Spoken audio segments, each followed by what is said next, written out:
This upcoming concert season will be all about the boots, and Tecovas is your stop for the best in Western style. Tecovas has seasonal and limited edition offerings this spring and summer, including men's and women's boots, apparel, hats, bags, and more. All Tecovas boots are made by hand in a time-honored tradition with timeless styles that are always on trend. And Tecovas has first wear comfort with little to no break-in period. It's hard to find this level of comfort paired with this level of style. Stop by your local Tecovas store, have a complimentary drink or two, that's WCB style, and shop new styles. The smell of fresh leather and friendly staff are at your service. Many stores even have leather custom branding to make your boots truly personalized. And with regular live music and events, there's no in-store experience like it.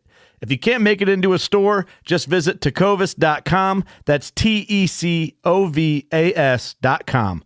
They offer free shipping on all boots, as well as free returns and exchanges, and ship right to your door.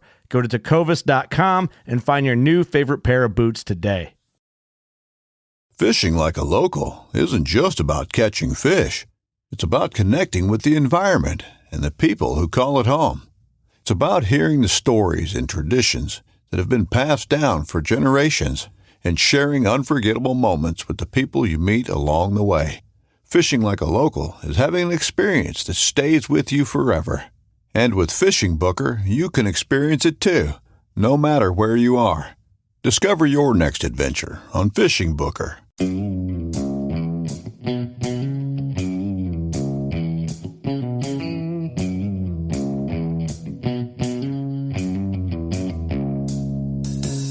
Well, all right. Welcome back to the Survival and Basic Badass Podcast. Kevin and Chuck. Today, we're going to talk Victory Garden. So back in the day, like World War I, that's kind of back in the day, right?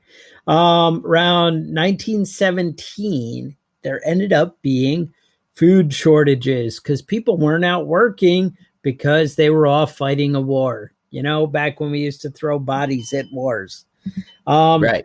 We created the National War Garden Commission to encourage Americans to contribute to the war effort by planting, fertilizing, harvesting, and storing their own foods.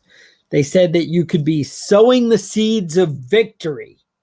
That just sounds awesome. They also got in on the schools because, you know, fun slogans and indoctrination were all about that. We created the U.S. School Garden Army.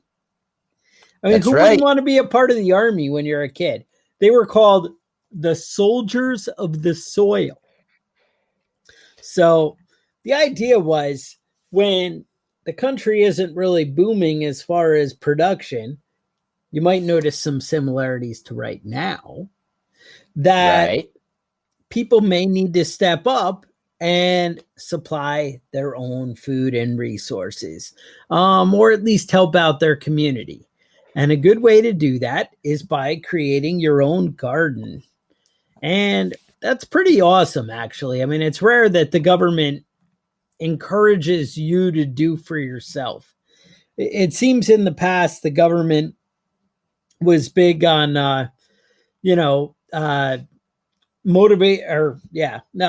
traditionally the government's role seems to be, hey, let me tell you what I can do for you and why you need me. And now with the Victory Garden, the idea was, hey, this is what you can do for yourself in the community. Now, I can't help but point out, nobody from the government seems to be encouraging this right now. And in fact, most of the places are not being allowed to sell seeds to private citizens because they're like, oh, we need them for the big corporations and for whatever. So it actually is kind of counterintuitive.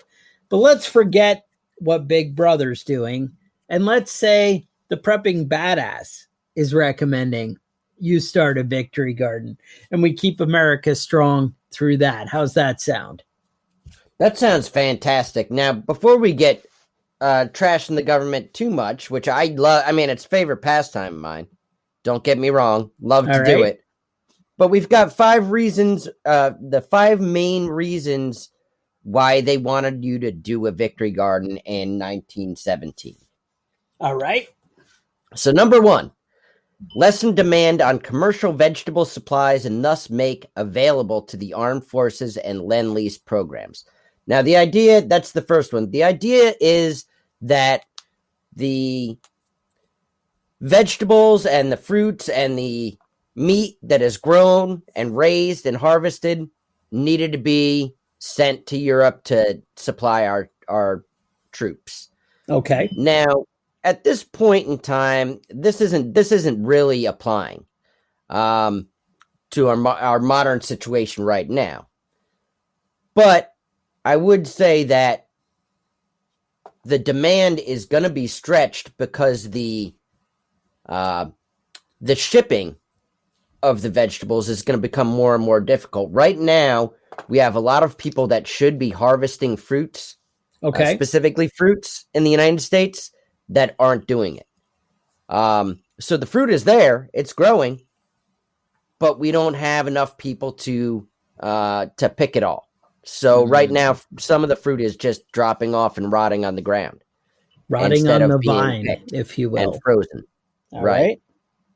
Number two, reduce demand on strategic materials used in food processing and canning.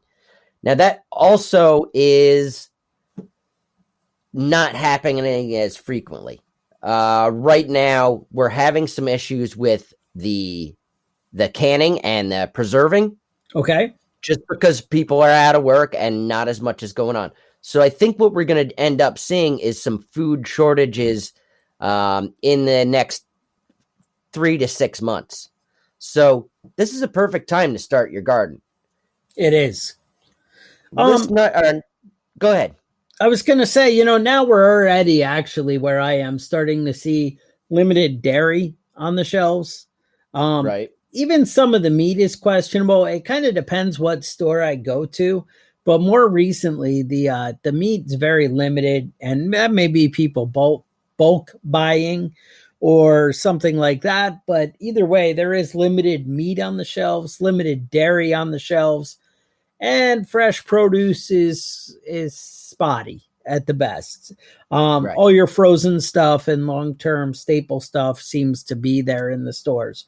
But I would say, and if you're new to prepping, let me just throw this out here real quick. If you're new to prepping, buy the frozen vegetables right now. Yeah, because in a few months they might not be as easy to find. And your freezer works, your electricity's on. Get it and throw it in your freezer if you don't already have it. Correct. I also think, in the farming aspect, you also having eggs. There's a little more than the garden. Having eggs, possibly some dairy goats. Cow sounds like a big thing to just jump into. But if you're able to support that kind of thing, hey, cows, pigs, that kind of stuff's pretty cool. There's also a lot of other, options out there, rabbits, that kind of thing, chickens for meat. What kind of, do you have any more on your list? You said you had 5 reasons. Right. Well, we got 3 more. All right. Now, number 3 is actually a very important one right now. Number 3 is ease the burden on railroads transporting war munitions by releasing produce carriers. Now, we're having problems with war munitions getting where they need to go. We're not having problems with war munitions, but what we are having is a lot of the vegetables in the U.S. actually come from outside the U.S. Okay. Especially when if you go to your store, I live in upstate New York. If I go to my store and buy an avocado, that shit didn't grow in New York. Really? The avocado I'm buying right now didn't even grow in the United States because the United States doesn't have any place that has ripe avocados right now. Okay. It's not a big problem. Avocados are there. So are a lot of the other vegetables. But as countries have been cracking down around the world, food from Mexico and South America, food from Africa and Asia, they're not getting to shelves necessarily. Vietnam doesn't have a shortage of rice, but we're not getting any rice from Vietnam because they're not exporting it. And that's going on in a lot of countries with a lot of different foods. And so I think it's important to think about the logistics of a lot of fruits and vegetables we're used to seeing on shelves when they're out of season. Number 4 is maintain the vitality and morale of Americans on the home front through production of nutritious vegetables. I love nutritious vegetables. You don't need to take multivitamins. You don't have to take multivitamins if you have nutritious vegetables grown right in your backyard, ready to eat, green and fresh. Number 5, preserve fruit and vegetables for future use when shortages might become worse. Now, by cutting down on the amount of fruit and vegetables you're eating every day from the grocery store, that allows more to be canned and preserved and frozen for use in the next couple of months. Now, the prepping badasses and their followers and listeners aren't going to change that.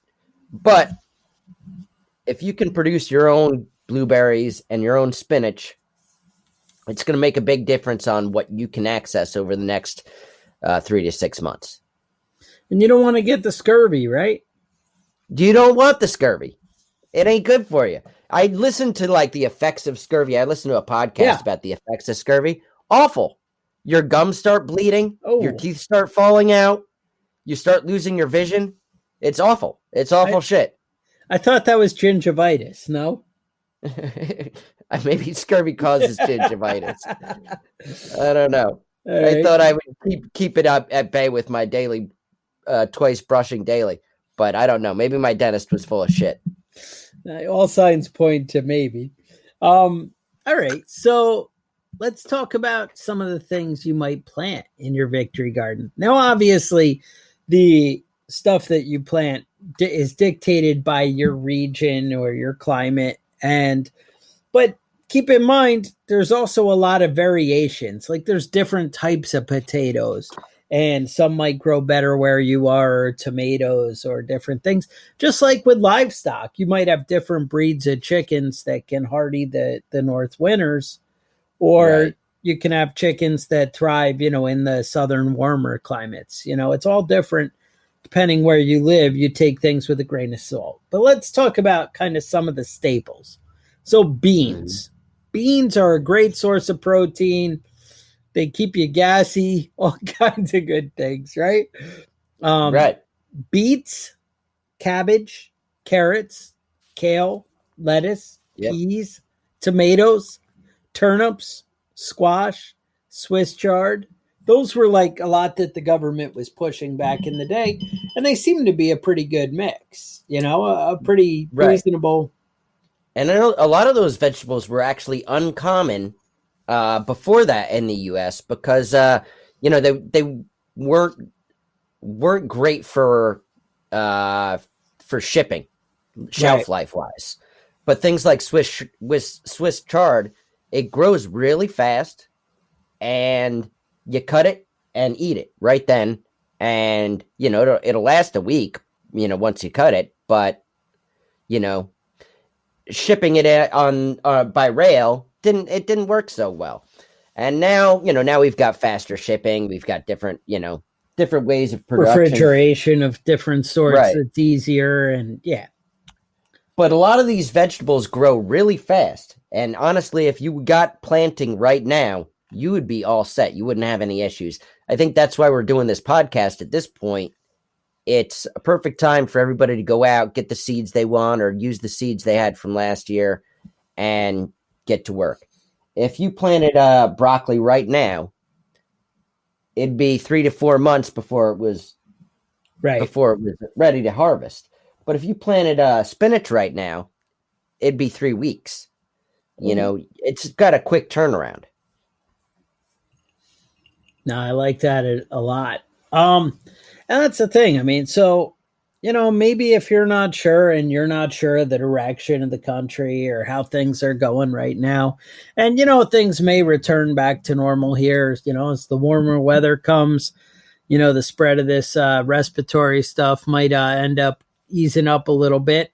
Nobody seems really sure. I know they had a lot of models that showed gloom and doom for the United States. And at the moment, things seem to be pretty level. They're not really following where they said we'd be right now. But who knows? We don't know what the future holds. And maybe just the toll taken on our economy is enough that it might slow down, how we're getting things or how much extra cash we have. Maybe our employer backs off a little bit or, different things like that. Starting now and getting things going to have that extra backup.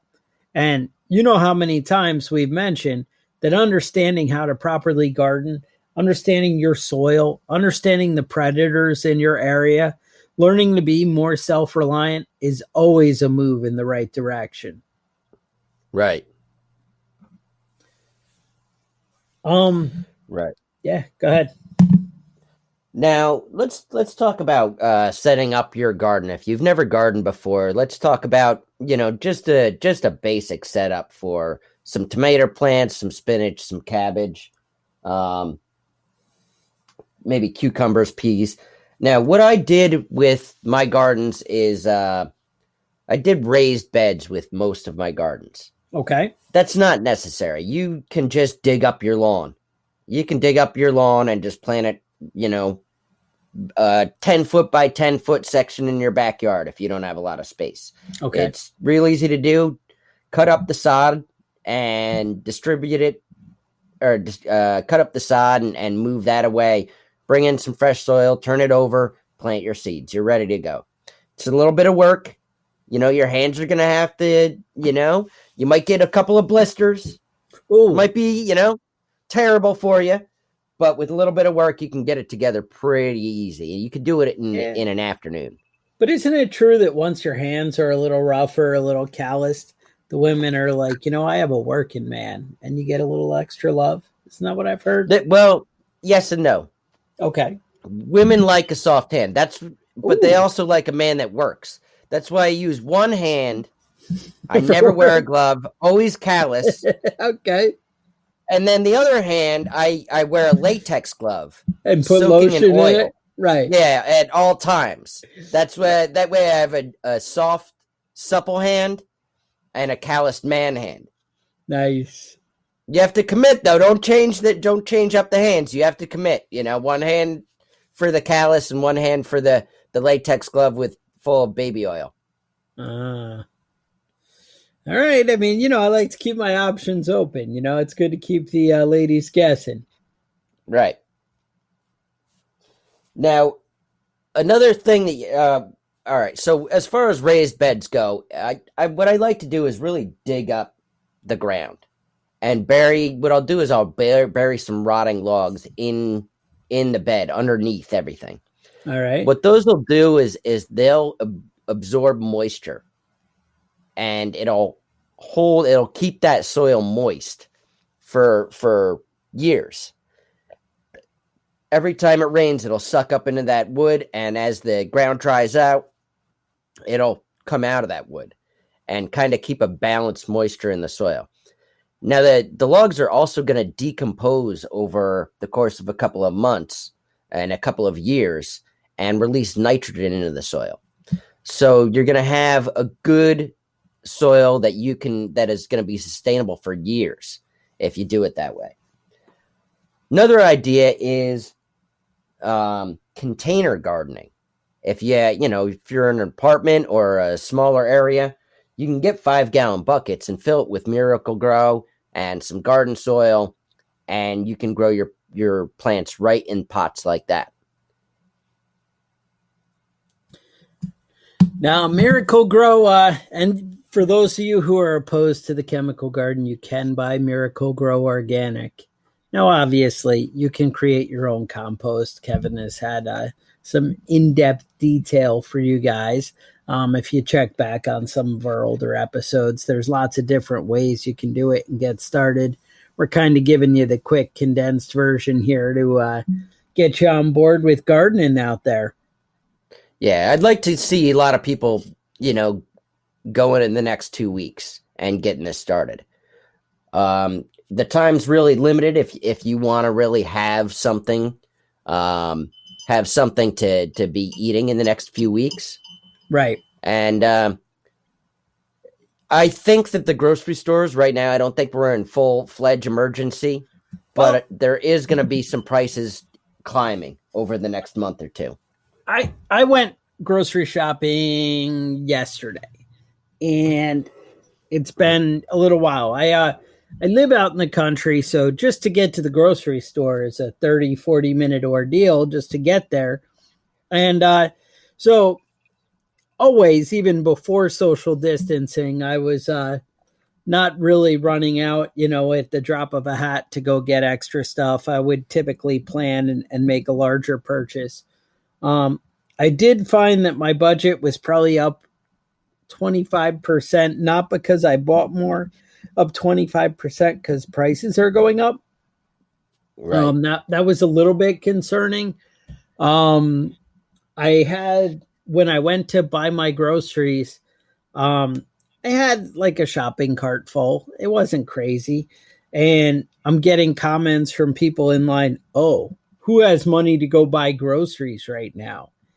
And then it probably didn't help that I whipped out cash and paid for it. And then I got even more like looks and comments. And so, Let's have motherfuckers get shot in the parking lot. That's what I was thinking. I was going to have to shoot a motherfucker in the parking lot. I know you were thinking I was going to get shot in the parking lot. Yeah, that ain't happening. That ain't happening. But needless to say, I had to check it out, make sure nobody was following me home or anything, because it's a little crazy out there. And some people, who aren't as prepared as the rest of us are feeling the hit a little bit sooner, Right. At the moment, things are still good in my world, but, who knows what'll change. You don't know when your job would, disappear or, the money might get cut back or anything. And any of these things can happen to anybody. So it's good. And if nothing else, you have extra to share. It's more you can help out your neighbors and your friends and your family. So, getting started is definitely something you guys should be considering right now if you haven't already gotten going. Yeah, that sounds good. Now let's go run through some of the fast-growing vegetables real quick. All right. Maybe what you wanna plant this week. Radish, 25 days sow to reap.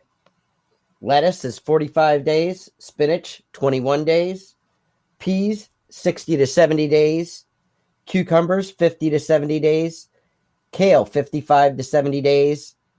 And tomatoes are only 40 to 50 days, which is less than 2 months. You can start eating some tomatoes. Right. And tomatoes, once they start coming, it really, that bounty keeps coming. And that's it just keeps producing. We do a lot of cherry tomatoes because you can go out every day and pick enough to eat that day. Yeah. Now that's nice. I've been a long-term gardener, and I have my asparagus is already starting to shoot up, and I love asparagus, and I've got a big bed full of it, so I'm gonna be set for the next 2 months with my vegetables. In the meantime, while I'm waiting for my spinach and my kale. But there's the choices you make as far as what you want to plant, you have to really think about when you're going to be able to harvest versus when you're planting it. The longer term vegetables like broccoli and peas, even though you can usually get more than one harvest a year on a lot of these vegetables, they still take a little bit longer. Squash, corn, those types of vegetables, it wouldn't hurt to plant a few of those extra in your garden if you have space for it.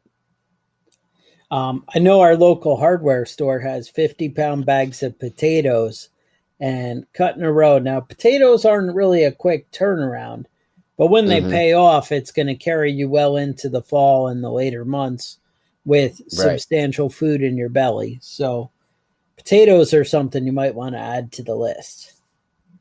Right. And potatoes are one of those few vegetables that you can eat only potatoes and survive. If you don't have any meat, any dairy, if you have potatoes, you know, you might get a little bit of the scurvy down the line, but potatoes really provide almost everything that you need for a balanced diet. And a lot of people sneeze at potatoes, but they're easy to grow.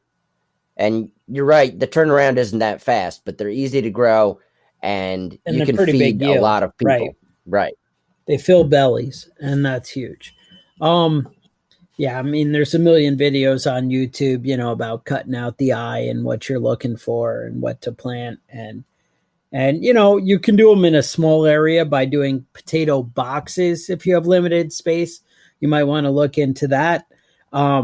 If you have room, you can do nice long rows, and they're easy. And, you know, you do kind of build up and add some dirt to that. So that's something to look into. But anyway, that's what I got on that. Any more on the gardens, Kevin, or how you feeling? No, I think that's pretty good. But I mean, I want to stress that with container gardening, you can really produce a lot with not a lot of space, and you can use anything. You can use old tires. Yeah, you can use 5-gallon buckets. You can build a little box out of cedar if you have any wood laying around. Even pine will last a couple of years. You can really make a container out of just about anything. You know, you can make a container out of old cat litter boxes. You know, use your imagination. You can come up with anything to make a little container garden and grow, you know, one tomato plant. One tomato plant is enough to really, really add into your diet and really cut down on some of the amount of vegetables that you have to buy. Right.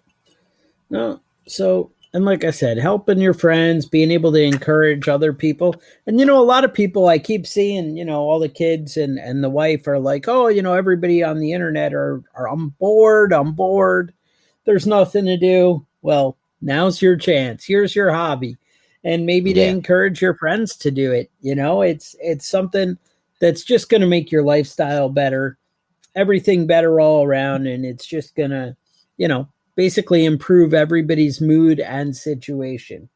So something you really should consider looking into and maybe push your friends into.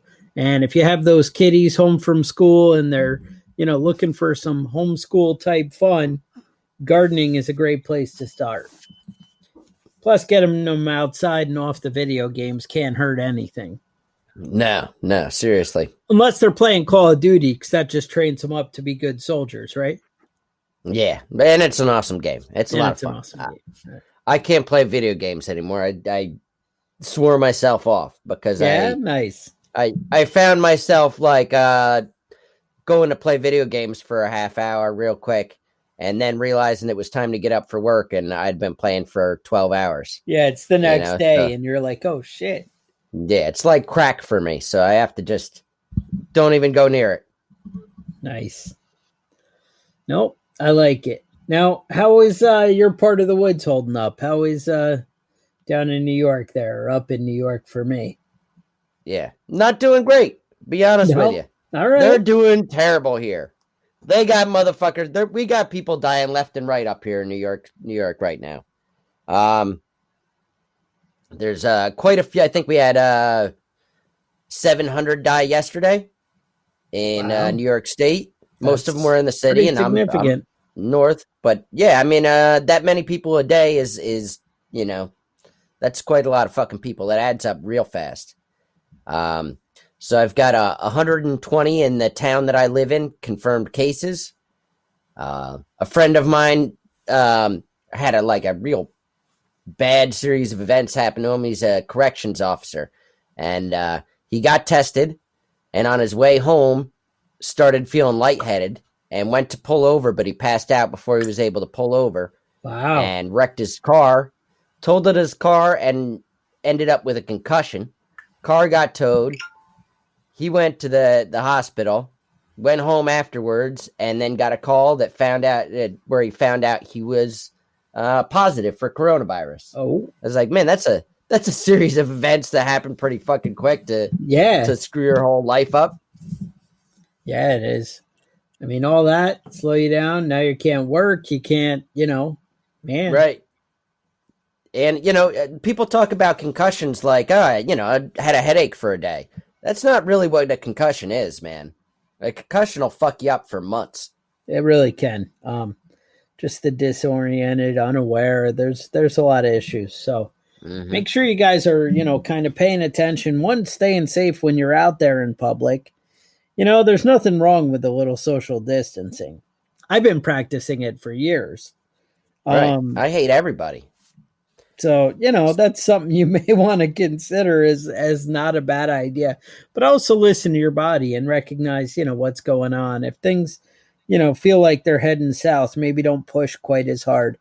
My father actually thought that he would utilize this downtime to get rid of that popcorn ceiling.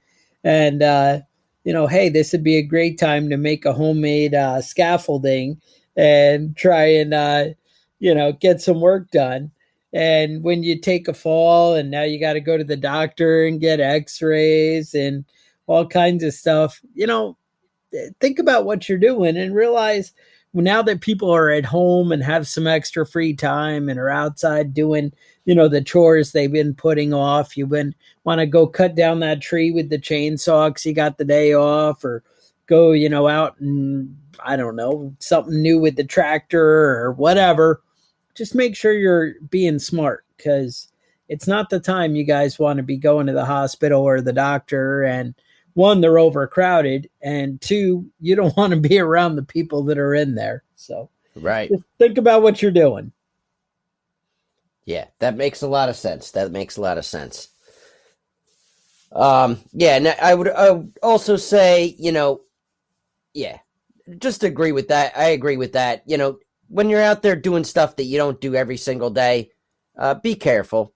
Just take a few extra seconds to think about what could go wrong and how you can avoid it. There's no reason to throw your back out or have a goddamn heart attack because you're pushing yourself too hard. Yeah. It turns out a lot of people haven't been outside. Right. A lot of people haven't been outside in years. And, all of a sudden they're like, oh, the sun. And you get out there and, you get a little disoriented and, things can sneak up on you. So it's time to encourage your buddies to go out, create a garden, maybe share this podcast with people you care about to get them motivated, because when they have food, they don't come asking for yours. And that's a big thing. Maybe go on our Facebook page, find where we posted this episode and share it on your Facebook. That might be appreciated. Also, talk to people, tell them about where they can download it and see what we got going. Maybe check out Murray Mayhem there, Mayhem Country Living. Is that what it is, Kevin? Yep. And check out there. He's got tons of great gardening ideas, great topics. I know he must have an episode on Liberty Gardens or Victory Gardens.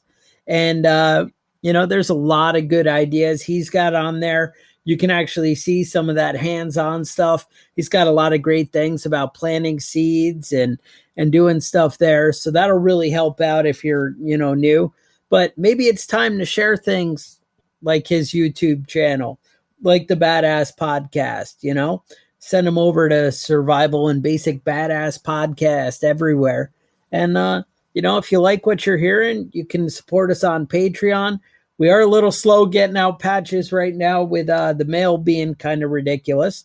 But, hey, we'd love to hear from you at preppingbadass@gmail.com. And I think with that, go ahead. You got something? No, that was it. We're good? Just right. Preppingbadass@gmail.com. I'd love hearing you, seeing your guys' email, and try and get back to you as fast as I can. Usually within 48 hours, but not always. So yeah, let us know what you guys got going on, especially if you've got any Victory Garden ideas. Let us know, and we'd love to see them posted in the Badass group, Facebook, Prepping Badass. And you can find the group over there, and we'd love to see your gardens. So with that, stay safe, and we'll talk to you guys next week. The Survival and Basic Badass podcast is a proud member of the Self-Defense Radio Network.